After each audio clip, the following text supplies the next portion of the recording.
Yeah. Nice view, sabi nila. Naka-smile Ayan mga smile. kaina, for today's video, kami po ngayon ay nakaupo dito sa dating bahay po ito ng ate ko. Kaya nga lang po ay lumipat na po dun sa may katabi po namin, yung mama po ni Sabrina, ni Daydayan. Dito po talaga sila nakatira dati sa kailang uupuan ko. Kung ito kasi nga po ito dito ay pantay. Dun po sa may amin ay ano po yun, bundok kanila. At ang Ella naman ay talagang nice view daw dito, green na green. Ayan po ikot natin. Okay, nice view. Nice view. Pati ang face ng bebe. Nice view. Ganda naman ng bebe. Ano ito?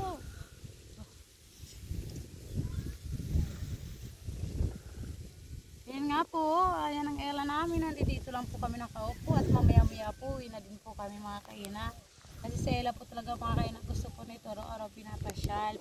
Nakakaunawa po ito mga kaina. Pag siya, wag na ulan naman po mga kaina. Ayan po, alam niya po yan, hindi po siya nagmamadali na ipasyal sa labas. Kasi yan po ng bata na ilabas po natin talaga.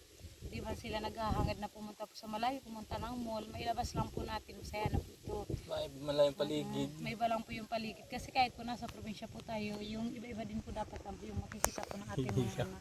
Ang pagkangiti naman na yung... Siyempre, Yeah. nice view daw dito eh. Ganda ng ngiti talaga ng ating prinsesa. Ay, sasam. Ganda-gandahan naman yan. Gaganda-gandahan naman yan. Smiling face naman ng ilahan. Gaganda-gandahan naman yan. Iyan, nagtatalansing eyes pa ito talaga. Ang ganda-ganda. Maganda na kang ano, ang bulis ng ina. Gaganda-gandahan Oo, nagkanta. naman yan. Kanta mo nga daw si Ilo. Mahal, mahal, mahalan naman yan. I love you talaga ito. Alam niyo po sila, kahit hindi po ito nakakalakad man mga kainaw, ano pa man po, proud po kami dito. Kasi ito po ang batang ito sa Ella, ay napakabait na bata at malambing po talaga siya. Hindi man po siya katulad pare-parehas po ng cerebral palsy. Sa Ella po talaga ay sobrang bait at hindi po siya iyakin. Ano?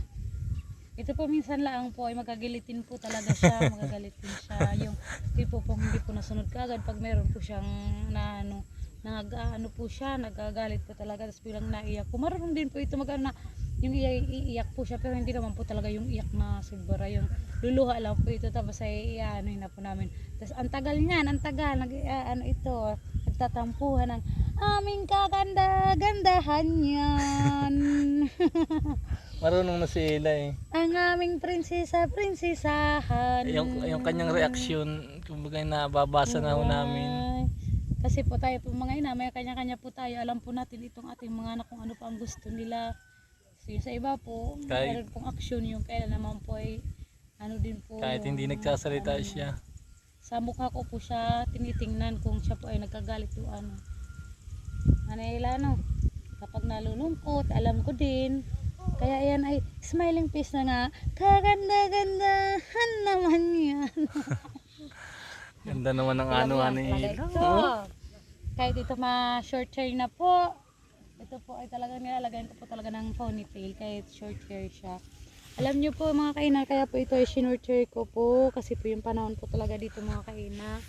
Kasi pag ano naman po ang panahon dito, okay naman po. Hindi ko na po ito short hair kasi si kama po talaga ayaw na i-short hair nga po sa Ella.